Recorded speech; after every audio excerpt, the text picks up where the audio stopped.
very common mistake is not working out how you're going to display the model when it's finished. There are a whole host of options of different supports that you'll use to hold the model upright, different sizes, and there's some very expensive ones, or you can make them yourself. And of course, you can also use the cradle, which I don't recommend that they supply with the kit. It's very nice, but good to use if you're working on it, but not to display a finished model. I use, as you've seen already, this stand, which is an adjustable stand, and it really is a very good tool. Fits most models.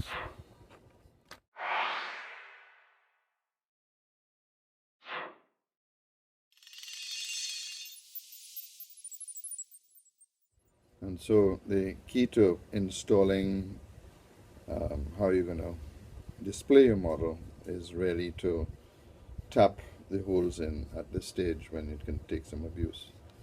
So this is a 632 thread, and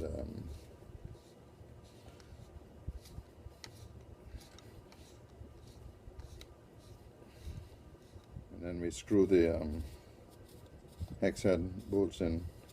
I tend to use these because I like using the Allen key, and it'll give you an idea. And then these are the supports that will hold this in place. And we're also going to put some supports here just to beef this up in case we get any abuse of rocking it back and forward. The only other key advice I would give is to make sure that when you're drilling these holes, you do it on a drill press. And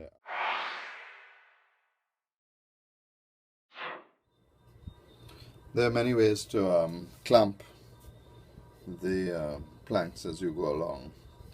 Have a whole host of different ways, but these screws I bought years ago when I was doing the cutty sock. They're really fantastic. Simplest way is to drill a hole. I'll drill one here as well. I sort of pre-drill them already so that they're easy, and you can screw them straight in as I'm doing this one, and it'll just clamp it right down quite hard. Or you can use this method, which has a small shim on it, which not only pulls the plank this way, but also gives you a little room so it really goes nice and flat. And this is very useful for when we're doing when we're putting planks on that want to come apart. That's it. Well, here we go. Finally getting to the stage where we can put the planks on the frames, and we start this from the gun rail and work towards the keel. It's really quite easy to put the first few on. There are no challenges. What you do is taper the two ends and keep the main part of the plank flat. You do this until you get, I would say, normally about halfway down the side of the boat. And then I like to go back to the keel and start at the keel and then move back up towards the side of the boat. Remember to have as many clamps as you can. There are going to be all sorts of challenges as you go along, and a clamp that worked at one point in the planking is not going to work at another point in the planking. And that's really where the screw clamps really come into their own, because they work all the time. The other interesting thing you notice is that the holes disappear because you're planking over the holes.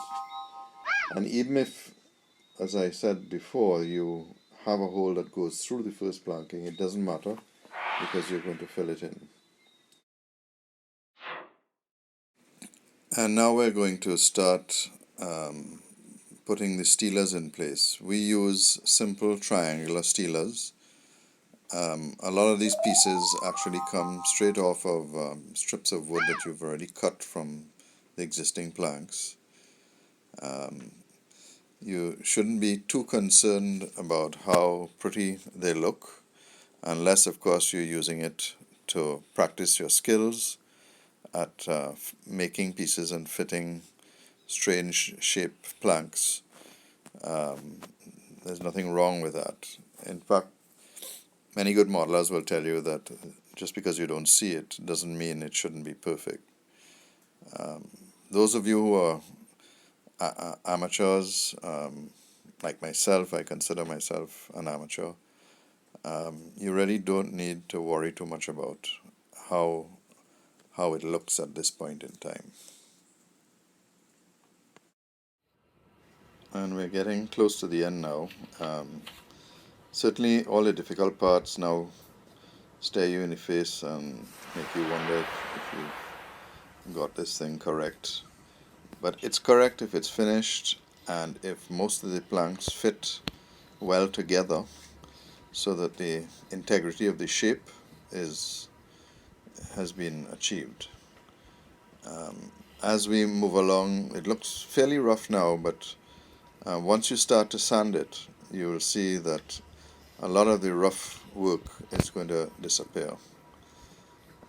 When it's all finished, I'm actually going to fill many of the cracks with microbloons and epoxy, and it's just going to be absolutely perfect. What you're looking at now is in fact the first semi-final sanding. It was about 5 hours of work with medium rough sandpaper, a lot of files. You should keep away from electronic sanding machines. Use files are probably the most useful tool that you're going to have, particularly when you get to the bow and the stern sections. We're pretty proud of how it's come out, and I hope So here she is, looking really very nice, sitting in the Caldercraft frame. So they should be very happy that even though I told you not to use it, it does have its uses. And we're now going to put some filler on it and really get rid of all the various imperfections.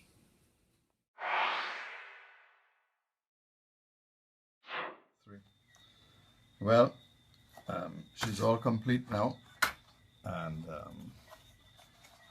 totally different look and feel to when the first planking was on. It's been filled and sanded, and really looks fantastic. It's followed the perfect shape that the modeler maker wanted us to follow, and now we're ready to put the 1x4 walnut final planks on, and I think really that's time to end this video now. It's been long enough, so we'll see you in video number 3 as we plank the bottom using the walnut planks. This is Kevin Kenny. Keep modeling.